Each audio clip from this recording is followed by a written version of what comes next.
As I wait for my green chair and my green tractor to show up, another shout out to John Deere, our official sponsor of the Truth About Ag podcast. Ever wish all your farm data was in one place so you could eventually find it? That's where John Deere Operations Center comes in. Available online 24/7. Use it to plan work, keep records, and analyze results. That way you can reduce errors and make smarter decisions for next season. Plus, it's free to set up and try out.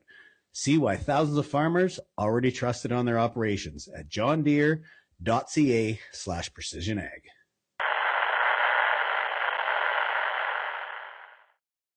Welcome to the Truth About Ag.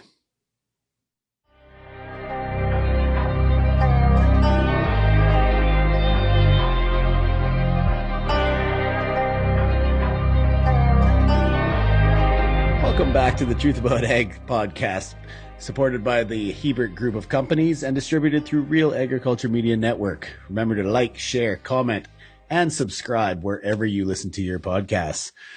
All right, feels like forever since we've done one of these. So I believe something's changed in the markets lately. I don't know, maybe a few bombs made some adjustments. So give me your take on, I guess, the volatility and I guess the increase in prices on both fertilizer and grain we've seen in the last couple weeks. Yeah, well, I mean, I think if you take people's pro formas from January 1, where sentiment was break even or lower in a lot of cases, I think we're having a lot of conversations about insurance already triggering claims. To not so much some of the special crops, but specifically canola, wheat. Let's use those two in specific, soybeans, corn. The market's had a really good run here for the last 60 days, but 45 specifically. That I would say we've seen pro formas move up to as much of 10 or 12% of total revenue, right? Which is fantastic. Now, the downside is if you had bought your inputs and you were letting your revenue ride, your pro forma now looks pretty average or pretty good. And if you don't have inputs booked, I mean, oil and natural gas and fertilizer have had the same run. I hope for most producers they had a good portion of it, positioned. But I mean, I was talking to a buddy in Australia last week, and they're already limited on farm fuel. So he tried to get 45,000 liters. He can only get 8,000. So, I also think so far in Canada, I think we're going to have access to fuel and fertilizer. I've heard some bad rumors on some nitrogen that you can't even get a bid, but I don't know if I don't think it's a supply issue. I think they don't want to give you a bid because it's so volatile issue. But I mean, that it's why we always look at gross margin, right, Evan? It's yield times price minus seed, fert, and chem. And you have to look at that margin more than just revenue or just costs. Well, and I think on the gross margin side, you probably saw a 30% shift in the last 2 weeks between the price of canola. I mean, wheat slowly moved. Yeah, the pulses haven't moved yet, but I mean, and then you take $50, $50 an acre probably on fertilizer increase and fuel. All of a sudden, that gross margin number, there's a very large gap between what you could have done versus what you might have done, right? Well, and I think it encourages people to really have a hard look at their plan. So, once again, this is Kristjan's personal opinion, but specifically on old crop, our prices that we're seeing right now have nothing to do with supply and demand. They have to do with the run up of oil. I mean, to me, canola is overpriced by $50 to $80 a ton simply because of oil and soil. On old crop, I mean, new crop, this has put in some nice new highs. I think it gives us some pretty good upside on new crop, but that's all based on weather. So, I think it's people really need to start looking at their gross margins on both old and new crop and consider getting some of those locked in, even if it's just a little bit to help with your discussions with bank and going to sleep and everything else. Yeah. So where's the crystal ball? Like midsummer, you buying fertilizer at these prices? Are we looking at it going up or down? No, I'm not buying fertilizer at these prices. Okay. My only caveat to that answer would be as if canola was $24 a bushel and wheat was 14, right? Because I mean, close the hedge. We look at how many bushels of canola and or wheat does it take us to buy a ton of each fertilizer, nitrogen, phos, potash, and sulfur. So I'm more worried about the ratio of bushels to tons than I am the actual price of each of them. Now, obviously, I want to know the price of each of them too. But if it's the right number of bushels of canola to buy an overpriced by ton of nitrogen, then we might have to have a look at it. But Yeah, the interesting other thing I've been hearing lately is obviously guys in the southern part of the province, not your side, obviously, but that haven't grown a crop in a few, years are still timid on the marketing side. So what do you say to a producer who's going into year 7 or 8 of a drought and sees these prices and knows what they could make, but is still a little skeptical on whether Mother Nature's going to cooperate? Yeah, I mean, we would encourage you to have a good look at the different insurance products out there and ensure that you can get bought out of some sort of a act of God or contract loss, right? I also don't think, from what I've seen, we haven't seen the run up on the special crops, peas, lentils, chickpeas, like we have the market crops yet. So I think they're on a bit of a delay anyway, but we probably will see a run. So it's just, I was talking to a good friend here a couple of weeks ago, and he is in more of the dry zone, and he actually has a policy of, here's the percent of my crop insurance production contract that I'm willing to sell before seeding. Here's the percent that I'm willing to sell by the middle of summer once I know my moisture, right? And here's the percent once we're harvested. And I think every operation is a little bit different. Obviously, for us, we tend to be too wet, not too dry. So if I feel that we can farm 2 years in one from a profitability standpoint, we'll be super aggressively sold, right? But we're also not too often do we lose a crop to drought. Like if we're going to lose something, it's to too wet or hail. Okay, so I want to pull this into some of our conversations we've been having with the FIs lately, obviously. So those farms that knew their cost of production, pre-bought, or did the analysis to at least know that what they could have bought, have made the futures contracts, have sold, have done everything correct. Why are the FIs still treating them like every other farm? Attack. Well, it goes back. I mean, I talk about this 20 to 25 years ago. Everyone in our industry tried to turn every farm into a contract number, just like the wheat board permit book, so that there really didn't have to be a lot of relationships and every farm was the same. And we don't have time to deal with everybody at the kitchen table. So this way it just comes in as 10104 is trying to do this. Now, as you have large management differentials from farm to farm, the industry is really struggling with how to deal with that, whether that's how you stock and service parts and warranty at a dealership, to how as a retail you deal with a farm that's as big as your retail was 20 years ago and doesn't need agronomy, doesn't need your infrastructure, etc. What service do you provide? To banks, wanting someone that maybe is deciding whether or not you should buy a house mortgage, doing the same decision on your $50 million land mortgage or your $5 million fertilizer plan, right? So all of us have to continue to help educate and those partnerships to work together. But what I would encourage bank management teams to look at is, do you think a bank that only manages 6 or 7 billion should get the same terms as you do at 20, 30, 40, 50 billion just because your ratio is the same? Or do you think you should get better terms because you're a better manager and that's why you can handle a $30 billion portfolio versus a 6? And we already know that answer. And banks are working on the same terms when it comes to reserves in the world of management. And so the way we go back to it, Evan, right, is in the insurance days when we were doing lots of this, standard deviation of gross margin and tightness of fixed costs is what really determines a farm manager. That's why we have a scorecard on it, right down from, do you have wills and succession plans to how do you manage these things? And I believe as we move into the future with tech getting more involved, AI getting more involved, I mean, the gap has been getting wider between the top managers and the average manager for years. Kleinfelter brought it up, 20 years ago. We bring it up now. And the speed of the widening of that gap is increasing. And so we're going to find out which partners are able to handle that and which ones aren't. Yeah, and I think the big thing for the listeners is that scale has nothing to do with it, guys. Scale helps get those processes in place. Don't get me wrong. The availability of people, the availability of processes. But in the end, I've got lots of sub 3,000 acre grain farms that still know their numbers to a T. And I mean, we've had farms walk into Maverick that have no debt load and are still more risk mitigated and more managed than any other farm. So the complacency, I think, debate has gone out the window as well, to be fair. Absolutely. Yeah, for sure. Okay, let's pull out of the numbers for a second. So you got a vacation the last few days. Yeah. How's Niagara?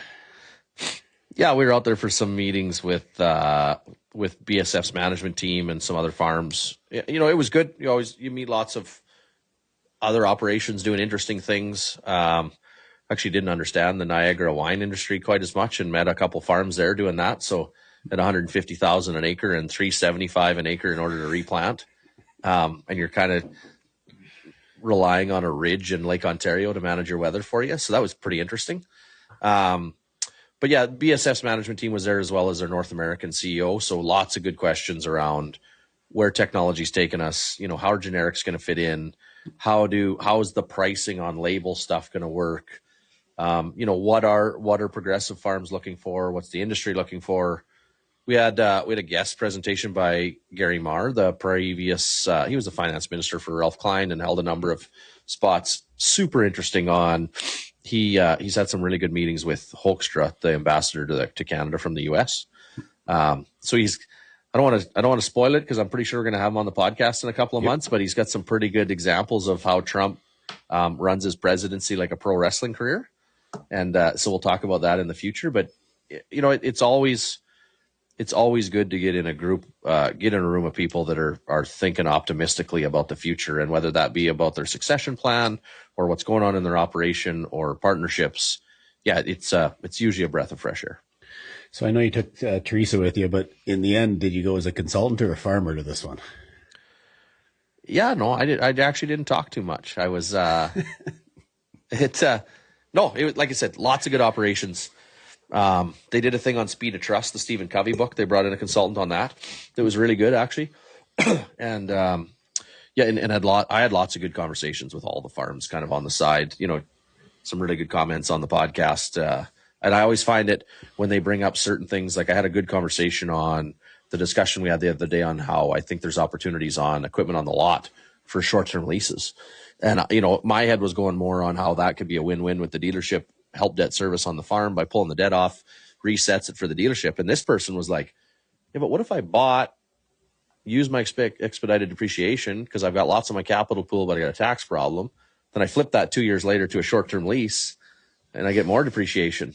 I'm like, yeah, that as long as you got lots in your capital pool, that works too. But like, just different. Now we're letting tax drive the bus. Different theories though. So it's always interesting how people take different comments, and I'm always excited to know how a comment spurred an idea on how it would work for them, right? Because some people assume when you and I talk, we just think our way is the right way. Where I would argue that no, we've just made a lot of mistakes and learned a few things, and we think that sharing it'll spawn an idea that works for your operation. And so those are always my most exciting conversations, is when it's an idea and they've taken half the idea and pivoted to what works really good for them. And so I always like to hear the feedback on those. They make my day. Well, to be fair, if we thought we were doing everything right, would I be spending my time sitting on a virtual screen with you right now recording? No. Let's be exactly. Okay, so one more question on that. Mm-hmm. Do you find those more uplifting and motivating, or do you find the meetings in Ottawa and the industry meetings more motivating? You like farmers, or you like industry better these days? Insult them all while I got you on the call. That's a hard question. I'll plead the fifth a little bit on this, but Evan knows me good enough. I enjoy meetings where I can ask good questions and I get asked good questions and I feel that I left learning something. I don't really care who they're with. And I've met with, you know, janitors that have taught me stuff, and I've met with people that own, you know, 15 Subway restaurants or a Mexican resort, or a farmer that's taught me stuff. So my big thing actually is your mindset that we can always get better and what's a better way to do things. And I don't care if you're a CEO or a farmer, if you come in with an ego and that your way is the only way, I'm not going to enjoy it, or a politician, right?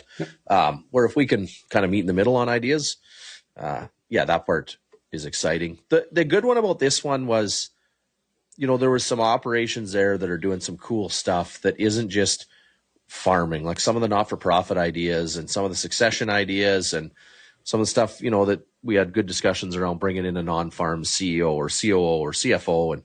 And those conversations are always lots of fun, right? That things are going good, but how do I make them go better? You know, what have you learned? What have I learned? I really enjoyed those ones. Yeah, and that's led me right into where I wanted to go. So let's put it this way. I got a quote the other day, and it was an Albert Einstein quote. We've all heard it a million times. And is the definition of insanity doing the same thing over and over again and believing we're going to get a different outcome? So are farmers insane these days?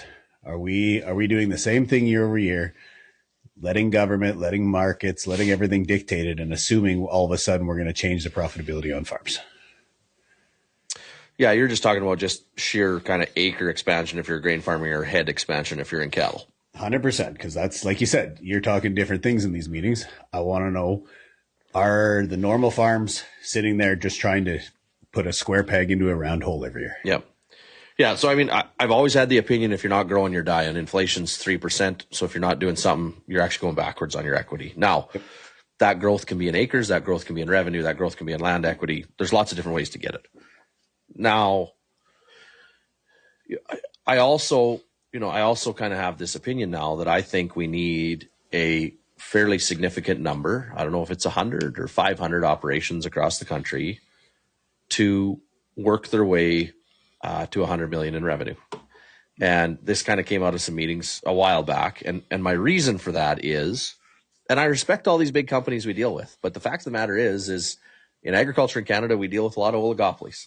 Like every branch we're part of, we gotta deal with all these companies, and the bigger a few of our counterparts get, the more power they're going to have to negotiate, and hopefully that is in better for the industry and themselves, not just themselves. So I guess that's kind of my thing is this growth. Now, if you're just going to do it by acres and keep buying, it just beats up debt service. If you're going to keep renting, it's hard on debt service because of equipment and it's more risky. So I think it's super important that as you grow, you diversify, but into things you're good at. So do I think, a grain farm should own 2 car dealerships and a grocery store and probably not, unless you had someone in your family that was good at that stuff, right? Now, do some, yes, but if you're going to keep it within and you're going to operate 80 to 100% of that business, we always kind of encourage you to look for ways to diversify to either decrease your cost of production or increase your revenue. So that could be custom work. That could be an elevator system. That could be, finding a way to work with one of the big companies to solve a pain point for them. So is there a special crop they buy that they don't like running through their cleaners because they don't have the right stuff? Could you buy it, clean it, and deliver it to them as a finished product to make their life easier, right? Like in these partnerships. I think those are some important pieces to look at. Well, and I think the big discussion's coming around capital allocation, right? Like we are already in an industry that requires a significant amount of capital, that we need a significant return in order to, as you said, debt service it or get any return whatsoever.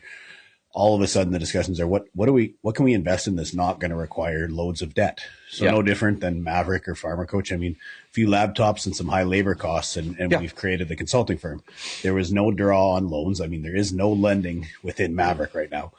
Can you identify those to mitigate some of your risk instead of going into another capital intensive industry, right? But it was 100% driven by yours and my passion for finance, risk, and numbers. 100%. Right? We didn't pick a business that was low on capital intensity that we didn't know anything about.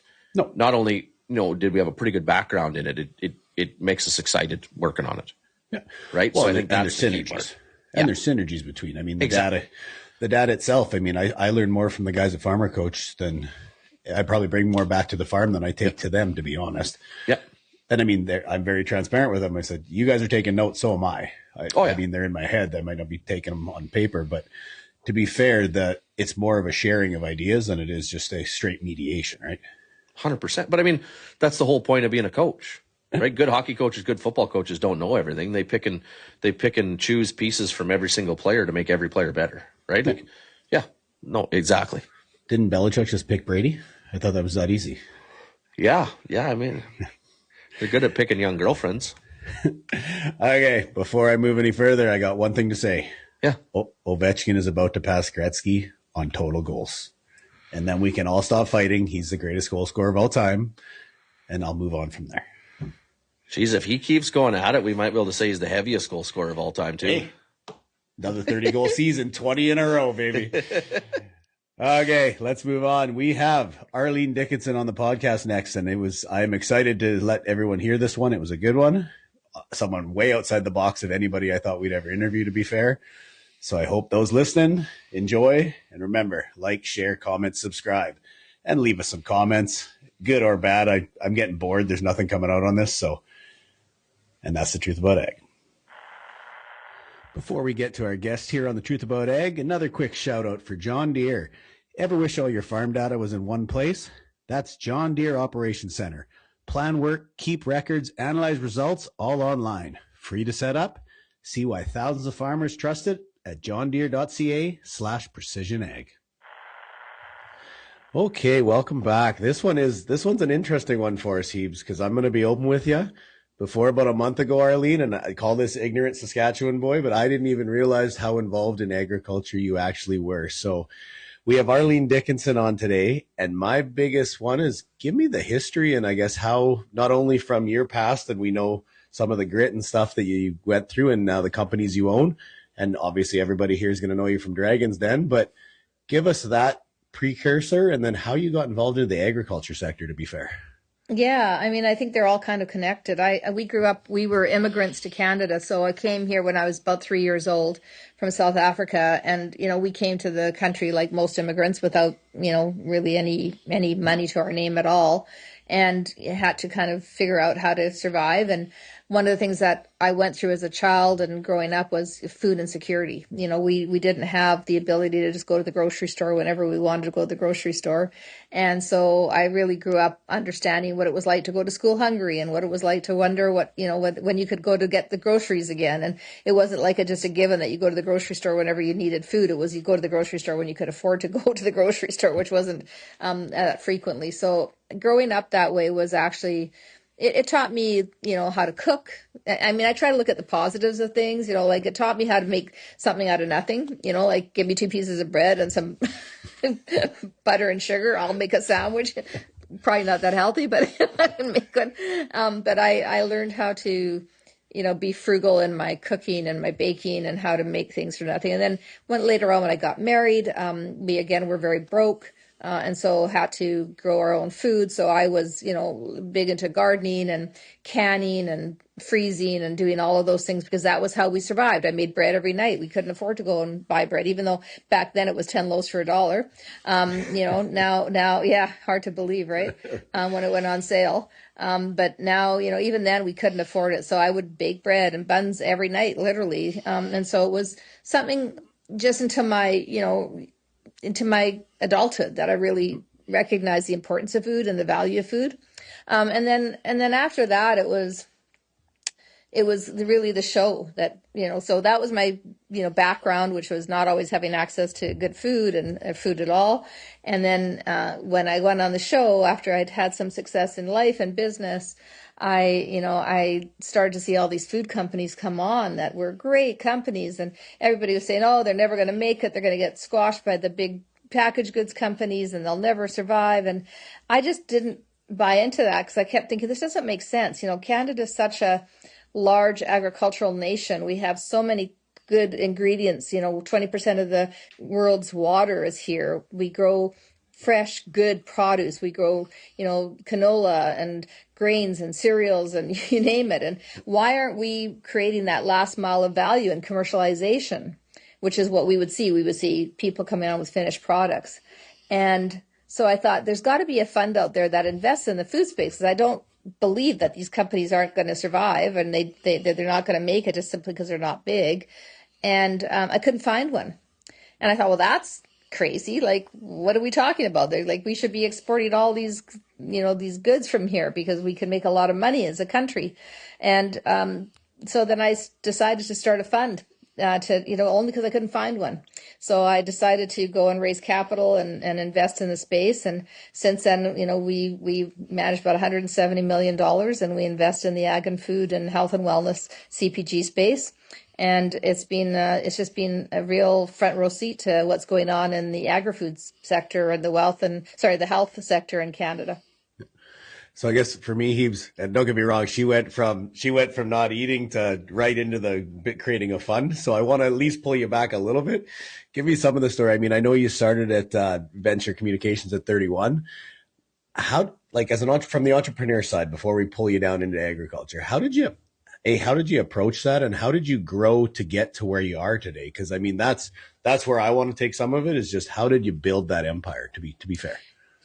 Yeah, listen, when I joined Venture, I was asked to be a partner. The firm was very small at the time, and I got invited to join as a partner, but it was only as sweat equity. Like they couldn't afford to pay me, so they said, "Listen, you can come and work as a partner."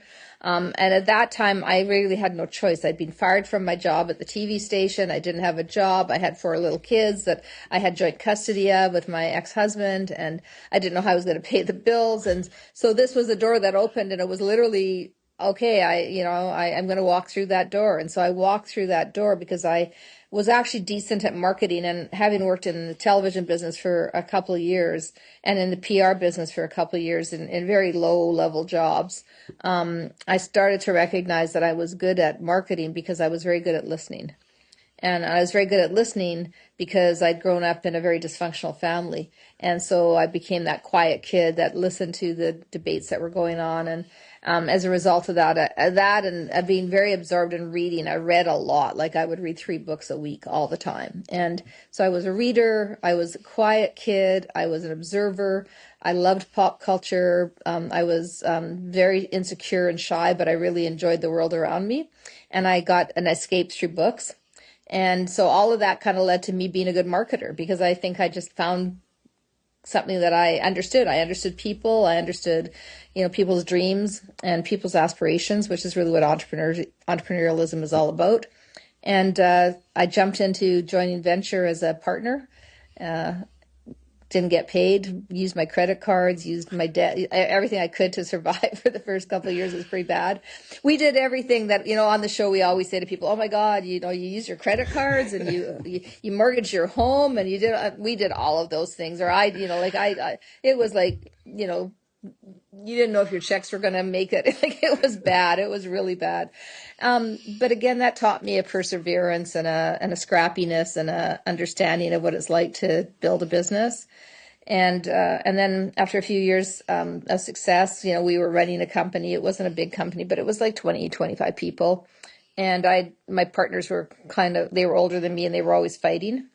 And I decided I wanted to build it. I found that I liked being an entrepreneur, and I was decent at it, and I had a lot of ambition and a lot of energy, and I loved the marketing space. I loved it because you could spend your days helping other people succeed, and that really got me going. I loved being kind of behind the scenes, because you could help a business and you could help an entrepreneur's dream become a reality, or you could stop their pain, which is, by the way, I think the only 2 reasons anybody ever hires an agency is make it stop my pain or make me build my dream. And so I decided that I was going to buy them out. And so ended up, got turned down by the bank, couldn't raise the capital. So used working capital, convinced the guys to sell it to me, through working capital, and used that. And again, did everything that you're not supposed to do. I did. And ended up buying out my partners and then running it from there. No, Isn't sounds that like funny, yeah. Go ahead. It's a 30-year story condensed to 3 minutes. Oh no, I like it because it essentially puts everything in agriculture, right? Yeah. We mortgage everything on sweat equity and hope it comes in the end. Yeah, and you hope it's gonna grow and harvest it. Go ahead, Eves. Well, and I think too, on our consulting side or on the farm, I mean, my favorite people on this earth are, 1, curious, and 2, want to help themselves, right? And and that mindset of I want to be better, and whether that is help me build my dream or get rid of the pain, those are both options to get better, right? And and it's addicting to be around people like that, whether their net worth is negative 100,000 or it's 100 million. The people that are curious and want to be better are just addicting to be around. Yeah, I love that. I mean, curiosity to me, I think when you're an immigrant, you have to be curious. You have to wonder how things are done and why they're done the way they are. You won't survive if you're not curious, right? You've got to kind of, okay, I better figure this out quickly, like how this all works. So I think, curiosity is, to me, a foundation of lifelong learning. You need to stay curious. And a lot of people aren't. They think they know everything and they don't ever ask questions. They don't ever think they have anything to learn. And that's where I think you really stop yourself. Well, and I think the curious, I mean, you're also a pretty big, advocate for mental health and the toll that being a leader can be, and it's lonely at the top. And it's part of my personal opinion that curiousness can really help with that. It's curiousness on how to get better, how to ask somebody, how they're dealing with it. So do you want to maybe make some comments around how you yourself, but then also some of the best entrepreneurs you've seen have been able to deal with that toll the best? Yeah, I mean, I haven't always dealt with it well, Kristjan. I'd say like I've struggled with when I turned 60, I started to get panic attacks at the age of 60. And to that point, I had very little tolerance, I would say, for people that would tell me they had panic attacks, because I would go, come on, you've got everything going for you. Like, why are you having a panic attack? How, can't be that bad. And you can certainly control it. And then I got them. And I think this was, probably karma's a bitch, right? I got and then I started to get it. I go, oh, that's why because it's stress building up. It's years. It could be years of stress building up that demonstrate themselves in that way. So, panic attacks when I turned 60. Prior to then, going through my second divorce, depression. I went through depression. I've had my fair share of mental health challenges. There's days that are pretty dark and there's days that are really bright. And it's, I think I'm just fortunate because I tend to be a cup half full. I can kind of get myself there. I can convince myself that things are going to be okay. But I have a lot of empathy for people who get stuck in depression and can't see their way through it, because it can be overwhelming. It is a demon, and it is a very dark demon, and it can be very hard to, you do need help and you do need to, sort through it. So entrepreneurs, so when you're alone and you're dealing with that, you have nobody to talk to, which is why professional help is so important, or peer group help, where you can at least talk to somebody who understands what you're going through and can empathize with it. Well, and I think we push that a lot, Hebes. And I mean, on this side is you look at someone like Arlene, and that's the furthest thing from your mind, right? Mm-hmm. We see the success, we see on TV, we see that stuff. The mental health side never really even comes in as it could be an issue and I think we've got the same thing in agriculture. I mean, the mental health statistics in primary production ag is terrible, to be honest. And part of it is, like you said, you're alone, you're on your own.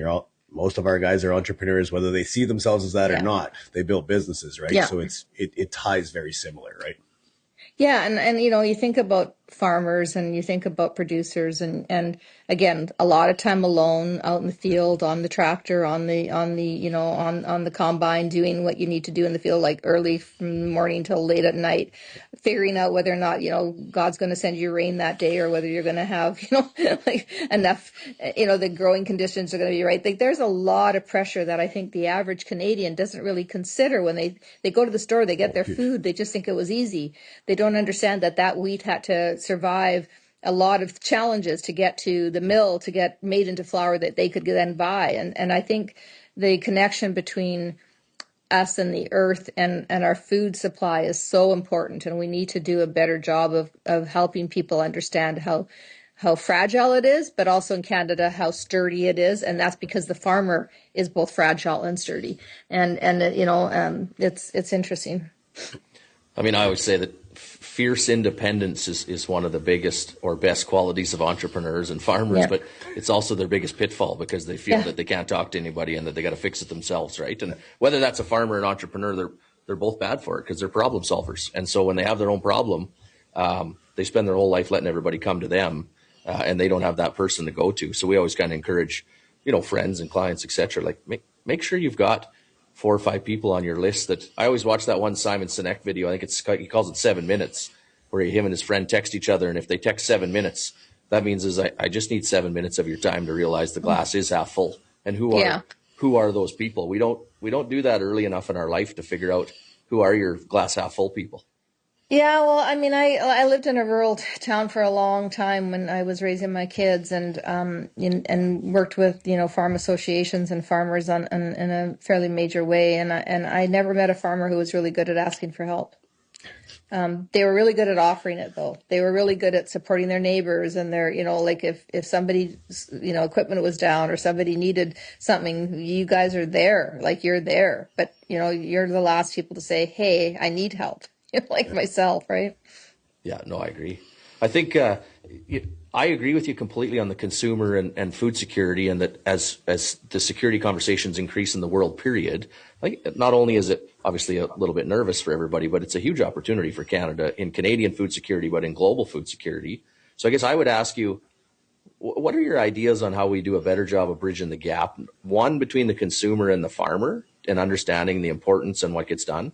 But then I think secondly, for our crowd that's mainly producers, I'd also like to bridge the gap to be like, just because you're a farmer doesn't mean you only grow commodities. There are probably opportunities to vertically integrate and partner and collaborate with CPG companies, because your brand as the farm is actually really good for a CPG company. And so how do we bridge that gap too?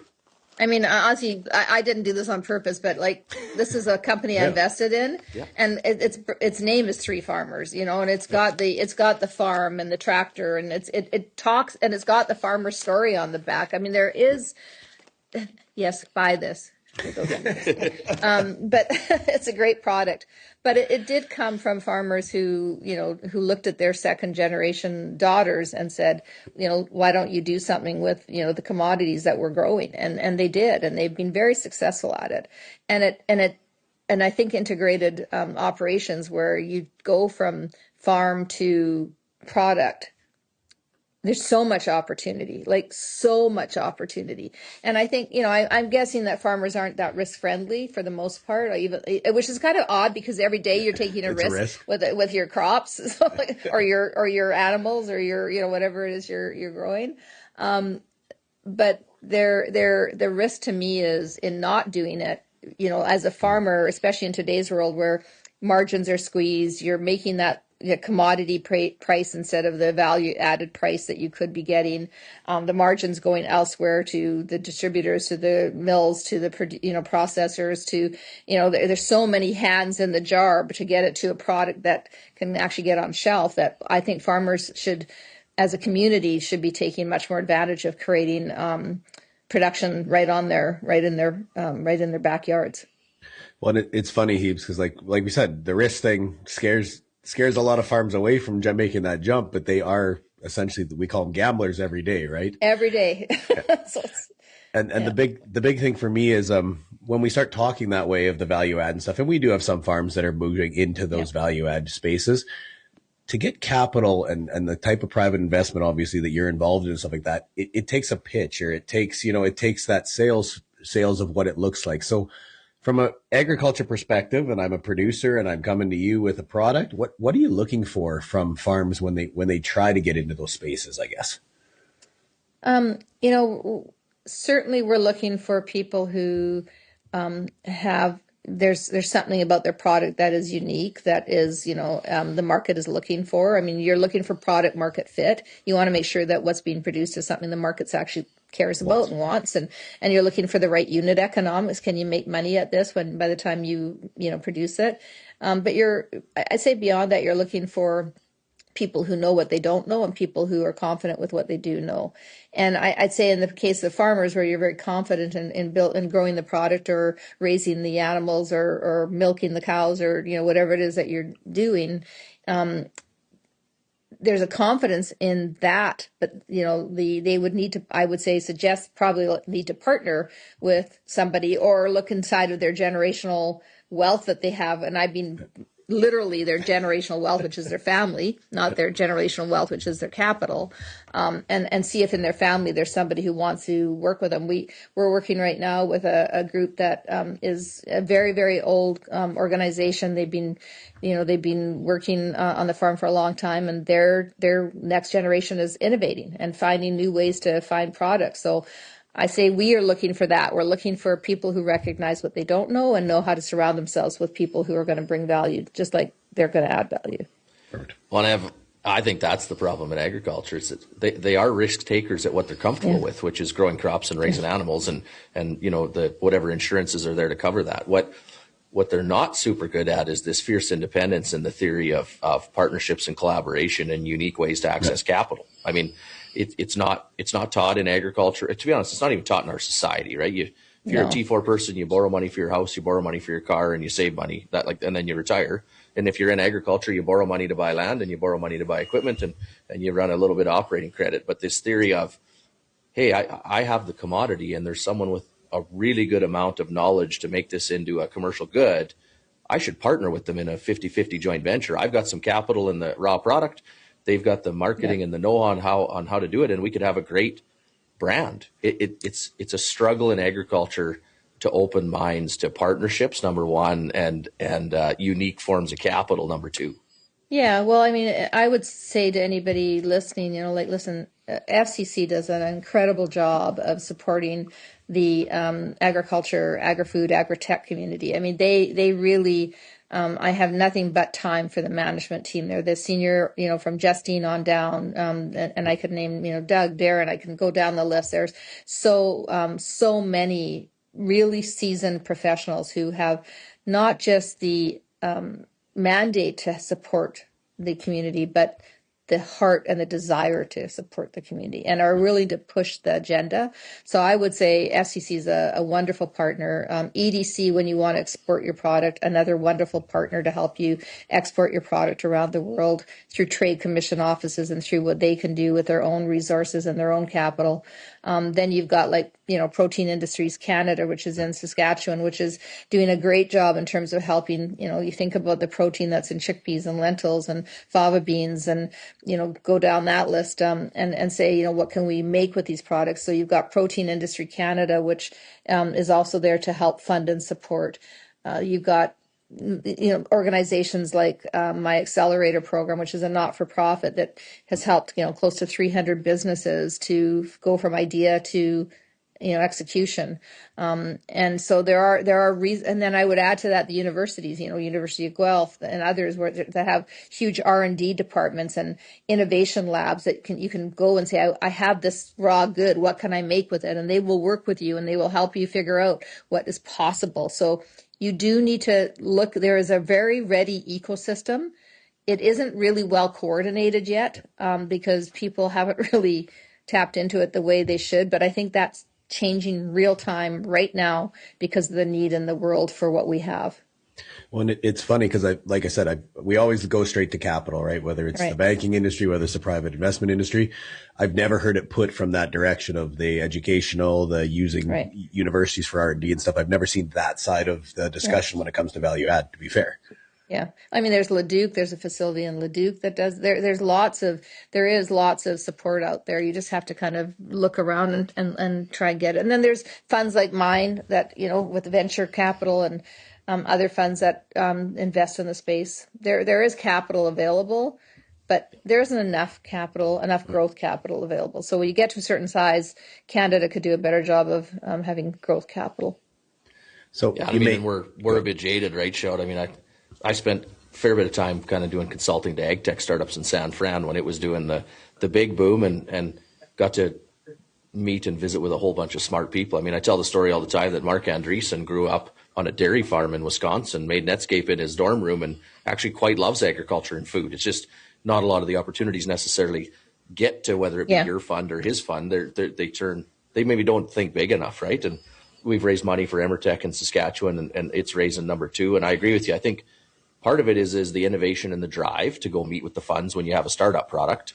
And then I think the whole is that the growth capital to go from 1 to 10 million in revenue to 100 to 250 million in revenue. And I mean, Canada, we got a productivity problem. Our economists have all said it. And so if you want to fix productivity, let's 10x some of the best entrepreneurs in the country. But we got to encourage the agriculture and food ones to put up their hand and show us who they are, and then encourage them to be 10x.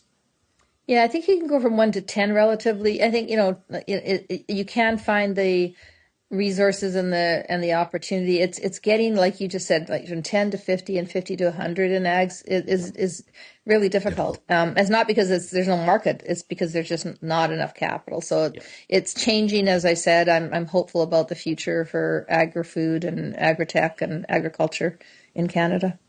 So my question to you is, I know your travel schedule is very hectic based on where I see all the places you're at, especially on social. But when we talk about that and you visit these places, what does it look like from the Made in Canada brand? Like, are we seen as the agri-food agriculture side of it, or well, what's our reputation, I guess, outside of the walls of Canada, to be fair? Um, I've in the last 6 months, I've been to Hong Kong, Japan, Thailand, Philippines, and Singapore. So I've traveled a lot, and it's been very enlightening for me to understand exactly what you're asking. So I would say Canada in general is very well respected. Like I was really heartened to hear how much every nation really has respect and belief that we are reliable, trustworthy partner, and that our raw goods are of the best quality. So, as a commodity nation, we are well known. Okay. So, when I think on the agriculture commodity side, we're understood. On the agri-food side, we are not well understood.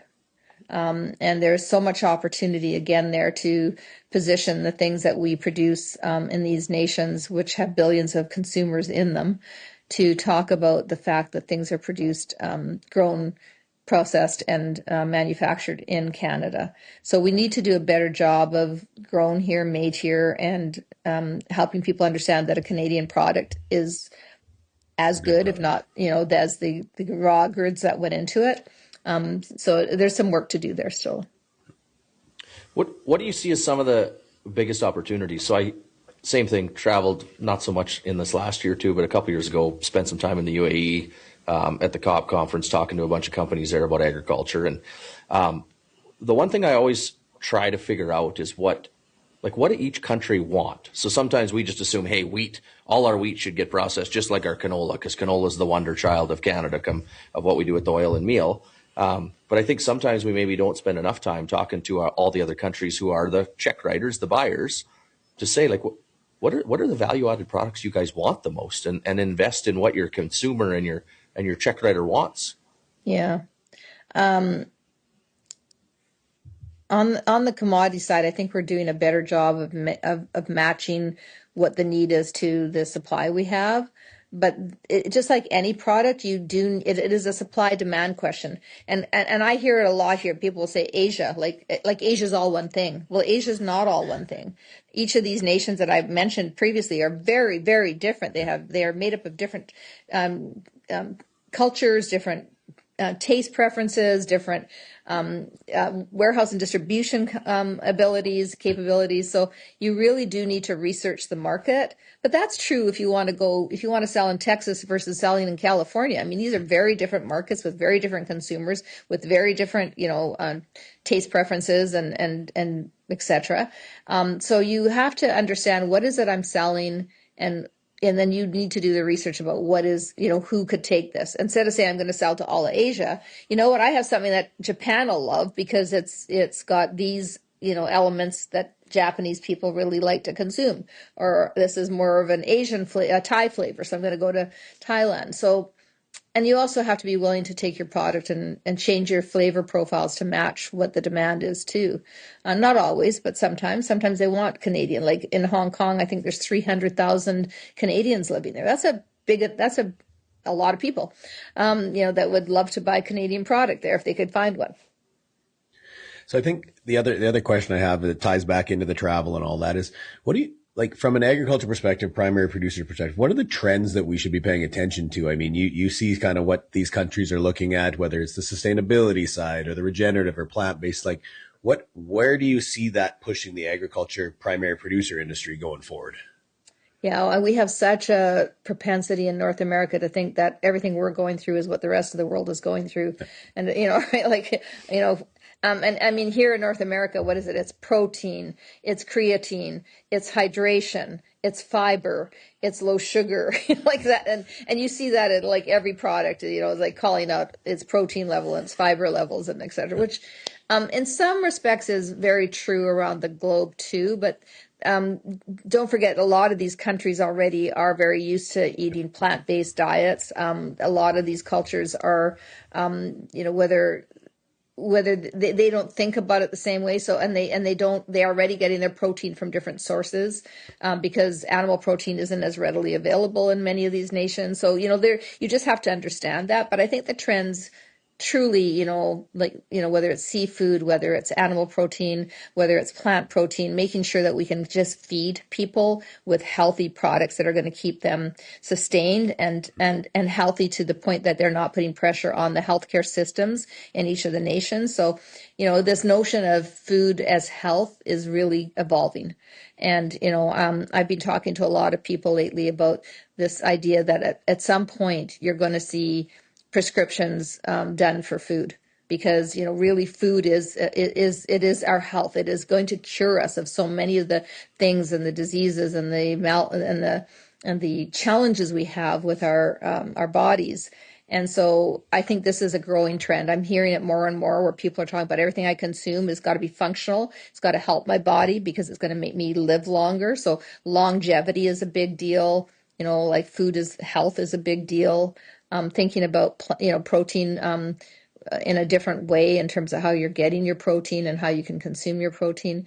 And then hydration, because as water becomes more and more scarce, as good health, good healthy water becomes more and more scarce, this is going to become an increasing area of concern. So food security, when all these nations talk about food security being one of their number one challenges for the future, they're not just talking about having stockpiles of canola or chickpeas sitting in a warehouse somewhere. They're talking about having goods that their citizens can eat. And so this is a trend, like getting to finished products is going to become more and more important. Well, and we're seeing it, Kristjan, on the food guide even flipping, right?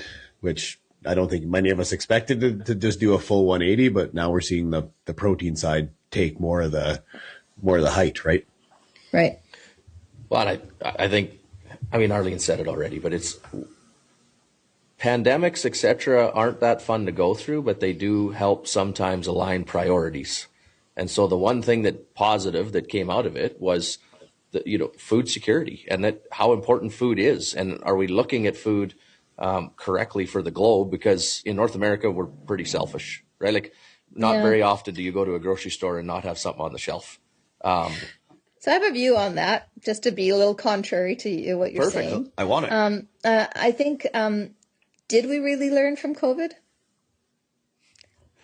Have things really changed, right? Like, I wish that was true. I wish that we had gone, oh my God, we cannot find ourselves in a place again where we are worried about our supply chain breaking down to the point where we can't get the food we need to feed ourselves. But did we do anything about it? So we recognize that it can happen, but it's quickly gone in our memories to, no, everything's fine again. And so, I don't know that we have done enough. And again, back to the producers that are listening to your show, this is the moment in time to step up and try and do something more with your raw goods, so that you can make sure and be part of the solution, so that people can get fed. Because people cannot eat raw grains, they cannot eat raw cereals, they cannot eat, the cows need, the animals need to be slaughtered. We need that whole chain of things to happen, and it worries me with what's going on in the world right now. It really worries me that we haven't learned the lesson, and that we are still as vulnerable. Hopefully that's changing as our prime minister goes around and makes great trade deals around the world. But those trade deals are only good if we actually do something with those trade deals, and actually start to do business together. I was in Ottawa. I go to Ottawa once a year for a week to literally just talk about agriculture with a bunch of the ministers, deputy ministers, think tanks, etc. And there was a couple pieces that I thought came out this year. One was, I've never heard the words productivity and resilience more in Ottawa. So it was like, I really enjoy the mindset shift. Two was got to have lunch with a group of people with the Prime Minister's wife. Didn't realize she was so educated in ag economics. She's got a master's in agriculture economics and really does care about food and agriculture. But three, that was kind of the comment back to a lot of the groups was like, I really like what we're all talking about, but what are we going to do about it? right? Because Right. I agree with you that when I say COVID showed us something, it was more how the grocery store shelves were empty and we saw it could happen. Right. But I don't disagree with you that have we made any significant investments in our supply chain, even in Canada, and what can disrupt our supply chain to get it to the rest of the world, let alone the rest of the world. Well, we've talked about it. So it's the next. I'm the same as you. I think the next 24 months specifically is we have Critical. a lot of opportunity, and there's good momentum. But are we going to actually have much for action? Is still the part that we all want to see, and we all have to be part of. Well, and we get caught in that cycle of, the entrepreneur or the farmer blames the, government, and the government blames the entrepreneur and the farmer. Yeah. And at the end of the day, nothing happens if the regulatory frameworks don't keep up with what we're trying to do here and our policies don't change. We have to stop the, from transportation through to packaging through to, through to the regulatory frameworks around whether it's approvals on getting exportable, goods exported, et cetera, et cetera. Health Canada, CFIA, lots of regulatory challenges. Now, I like some of those regulatory frameworks because they make sure that our food supply is safe. They make sure that we're getting, good goods, but they have become antiquated and they have become ineffective. And so maybe that's, and I'm sorry, I'm being very direct here, but I feel like if we don't talk about these things and call them out and say, let's just change them together. Like, again, I don't care whose fault it is anymore. I just want to change it. I just want to make it better. I just want government to listen. I just want entrepreneurs to be, motivated. And so I think this is something that we have to now focus on, which is you can't say to entrepreneurs, take the risk if you're not prepared to take the roadblocks out of their way. And so it's both sides. Well, and I think we've said that before is even within agriculture, entrepreneurs can't get along. I mean, we've got a livestock group that doesn't agree with grain growers, and grain growers don't agree with supply. So, I mean, we take an $89 billion industry and we segment it and fragment it so small and then we want government to listen to each one when we have 300 different lobby groups. Like it doesn't work. 1,000%, Evan. Like 1,000. I so agree with you. Like everybody's lobbying for their own individual, groups, and what they need to do is think about it from a sector perspective, and understand that when we can get these things solved, because we're all facing the same challenges, just it's just a different shade of the same color. And so, I'm with you. Maybe somebody will listen to. Maybe someone's going to hear this and go, "Hey, we need to do all these things." What do you think the odds are? I'm all for hope, Arlene, but I'm not going to hold my breath on it. Let's put it that way. I'm hopeful. It was one of our big pushes was for both PMRA and CFIA to be moved under agriculture with a health lens, because I think it's just the rules of the game is that we want healthy food and we want the right rules in place. And I don't blame health in any way. What I'm saying is that. No. Health is an extremely big cabinet with a lot of stuff going on. Yeah. So how do we get the regulation reform required in PMRA and CFIA to be a priority when they have 10 million other things to do?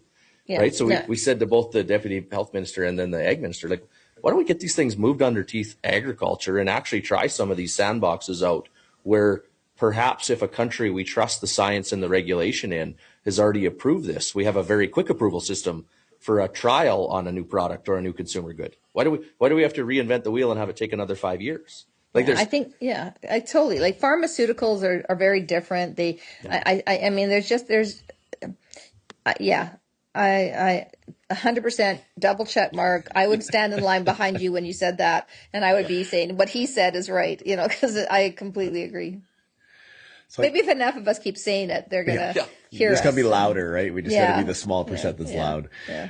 Now, honestly, you're within marketing, right? So we're sitting here saying that we're talking to the producers and getting your story out and all that. Well, we are in one of the worst industries for people to actually sell themselves. Mm-hmm. So, I mean, how do you see the fix on that when primary producers, as we call them, rugged individualists, they like being alone. They don't like jumping on social, or at least most don't like jumping on social. How do you get an industry that's built on humbleness and being quiet to actually yell from the rooftops, hey, we've got food, we're open for business, we're safe? Like, what's the solve? Well, the number one thing people look for nowadays in a marketing sense is authenticity. And I don't know any more authentic group of people than producers are. Like these are down to earth people who literally live with the earth every day and work with their hands and, and have to, persevere through hardships and conditions that they have no control over. And so that authenticity is something to amplify. And when you see it kind of amplified in a sell-y kind of way, when you see some of them try to do big glitzy campaigns and it feels like it's not authentic, it loses its voice. But when you see a true voice coming through, it's funny. I hate to use a U.S. example, but I'm going to. Kate Hudson just did a spot for a marketing spot for the 28 Summer Olympics. Have you guys seen it? I haven't, no. When you think of Kate Hudson, you think about the fact that she's from California. She epitomizes that blonde, beautiful, free spirit, like bohemian type of California girl, right? And so they have her singing California Dreaming, sorry. And so she's singing California Dreaming. You see the imagery of her, and it cuts constantly to the imagery of the athletes who are performing summer sports. So whether they're doing hurdles, whether they're doing racing, whatever they're doing, it's a summer sport. And you see all this montage of athletes, and you hear her singing California Dreaming. You know why it's believable? Because everybody looks at her as the California girl. Everybody says that's real. That is who she is. Like, she's not singing a song about something she doesn't live. That's what she lives. That's who she is. And so it can still be marketing. My point is, you can still do marketing on a grand scale and keep it authentic by staying true to the voice that you're trying to portray. And so I think I would say to those farmers and producers that don't want to get out there, the world has changed, and your voice matters now more than ever. And people really do need to hear from you, and they need to get closer to our where their food comes from. They need to understand it, and nobody's going to tell the story better than you. And I use that U.S. example, but I can talk to you about, I follow a bunch of accounts on my Instagram of like people who talk about farming. There's a guy who does potatoes and talks, and the guy who does like carrots, and it's fascinating because they're just showing what they're doing every day, and they're not having fancy edited this or that. They're just sharing, and it's so beautiful because the food is so beautiful and their intention is so beautiful and they're just honest. So do it. Your voice matters. Your voice really matters. I think, Evan, my favorite one is like the God Made a Farmer video could have been horrible, but they picked Paul Harvey's voice, right? Which has been on every small farm rural radio station in history. Right. It hit home more than maybe any commercial about agriculture in history, right? And when it comes to voice, I mean, I think it's two-pronged too, right? Farms need to understand that if you're putting your voice out there, it can be for a number of reasons. One, educate consumers. Great. But it's to have a conversation with consumers. Right. Understand what their point of view is too. Two, your brand is what helps you find people. Like, you don't have a good business if you don't have, I always say you need time, brains, and money to have a good business, right? Time is yours, or someone else's. Brains is to know how to do it, and money's a way to fund it. But how do you find people? You need them to come want to be part of your team. Well, your voice helps with that. And if you're just another farm, that's hard too. And then third, I always kind of put the politicians and the CEOs, right? Like, it's very important for our politicians and our CEOs, the boardrooms, to understand what's actually going on in agriculture and food, not make assumptions from a boardroom. But that's a two-way street. We can't expect them to come to the farm if we're not willing to go there and see them either. So it's kind of two-pronged. And then my last piece too is a bit of a call out for our industry. If someone's out putting their voice out and doing good things, keep your goddamn mouth shut if you want to be negative if you're in agriculture, because that's one of the problems. And it's not always agriculture. Yeah, don't hold back. Yeah. Don't hold back. Yeah. I always say we have Tim Hortons. This podcast is never going to make it because we've kind of we're talking our minds. That's for sure. Yeah. We got Tim Hortons to bitch about people. Right. We need positivity, and we need enough. And there's enough opposition right now. I don't understand it. Canada's at a moment in time where nothing matters more than unity. Nothing. literally nothing. Like, Yeah. Yes, we can criticize our prime minister when we feel like he's done something that we don't agree with. Yes, we should. Yes, we can, have an opposition party who's going to say what they believe. But, again, it should be very focused in terms of making sure that it's constructive as opposed to destructive. And if people are doing their best to try and make a difference, try cheerleading for them instead of saying, "Oh, it wasn't good enough," or "Oh, what are they really trying to do?" Or it's. And I just want I am going to go back here because not as an ad, but these three farmers never thought that they were going to have a brand that was going to be sold across North America, hopefully soon into Asia Pacific markets, and their story would be told. And their story being told on the back of it, why they're doing this and who they are and why it matters, and that it says this, from Saskatoon, Canada, with the Canadian flag on the back. This is where it started. It started in the ground. It started with them being willing to take a chance on their daughters, and fund it. So yeah, like try. It's like maybe it's like planting a new crop or trying a new a new herd. I'm sure it's scary every time you try it, but hopefully I look at the Bojos. I mean, so zero till was more or less made in Saskatchewan, about 30 miles from our farm. The Bojo family is seed hawk and seed master, and I mean they're used all over the world, of which everyone says more or less that the number one kind of regenerative practice is zero till, and it's been done in Western Canada since more or less when I was born. Right. Yeah. And those two, they built the shank in a shop. Yeah. Langbank, Saskatchewan. It's got like 14 people. Right. It's unbelievable what can be done. 100%. I visited a company in Thailand that started with a seed farmer that now employs 500,000 people, and it started as a seed farm. And so it honestly is only like, and in this case right now in the world, the way it is, like you just mentioned, those guys, that there's others out there that there's opportunity in front of us, but we need to grab it. Okay, I don't want to take too much of your time, and I do appreciate Arlene coming on. So Heebs, why don't you hit her with the last three questions that we asked every guest, and what it'll do you fit call very him? well. Heebs? Yeah, Heebs? sorry. That's last okay. What is Heebs? Last name's Hebert. It's okay. Okay. All good. Evan and I, we met each other in college. Actually, we went to university together. Yeah, we're a little too close. A little too close. Accounting and finance. Yeah, I did an accounting and finance degree, and then we both did our CPAs with MNP, and then we both went home. We both quit being accountants to go home farming. Oh wow! Of which then Evan and I started a consulting company called Maverick Ag. All in ag. We've loved agriculture our whole life, but nice. we go way back. Yeah, a little too far, I guess. Yeah. Go ahead.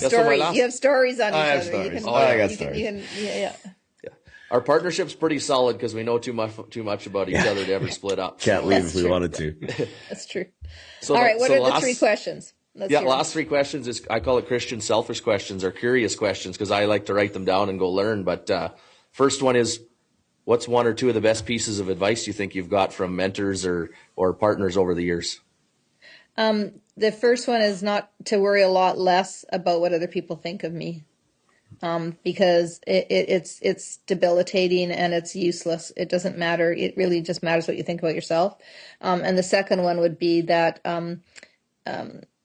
it's a little bit combined. I would say it's more about, people say like to dream big, but I think it's more about believing in yourself that you can do what you believe is a big thing to do. And so it's belief in yourself and worrying less about what other people think about you. And those two things, I think, give you confidence and give you you get one life. And as you get older, you start to realize how important that life is. I forget which quarterback in the NFL said don't listen to criticism from somebody you'd never take advice from. Right. Exactly. Amen. Yeah. Yeah. So I read lots too. So that I always like to ask, what's your one of your favorite books of all time and one of your recent ones? I haven't been reading a lot lately. I'm going to be honest. Like I used to read, like I said, a lot, and I find I'm getting my attention span is really challenged with reading these days. I am writing a lot, So I'm writing. I try to write long form as much as I can because it's keeping me centered. Because I am stuck on not reading as much as I should. So right now I like to read murder mysteries. I'm not reading anything profound. Like I'd like to tell you, I'm reading something profound. I'm reading some sort of, I think I'm reading a murder mystery. I can't even think of the name of it right now. Michael Connolly. It's a Michael Connolly book. It's like really, really, not deep. But sometimes you need something that's not deep to distract you. But favorite book of all time, that's a hard one. I've read a lot of really good business books, a lot of them, like whether, I like Malcolm Gladwell's books. I like Good, Better, Best. I like, books like that. I also like autobiographies and stories that people have told about their lives. So whether it's, Michelle Obama's book, which I found really, fascinating. It's hard for me to say one because I have read a lot. I need to, you make me go, I need to read more right now though. Not just murder mysteries. I got a long list of business and biographies that I love. But there was a unique one. What was it? Maybe 6 months ago I read, I sent it out to a bunch of people at Christmas. It's called The Fish That Ate the Whale, the story of the banana man. So it's an immigrant that moved into the US and built the fruit company. Yeah. It's unbelievable. It's crazy how good it is. I'll have to read it. Yeah. I also, the last businessy book I read was from Anne Applebaum, who's she's I think she's with New York Times, I think is where she's a journalist, but she's very interesting. I think it's the Rise of the Autocrats, which is all about kind of what's going on with autocracies around the world. It's a very good book. Yeah. That's on my list. I downloaded it the other day, so someone must have said it. Yeah. So then my last question is for the dreamers.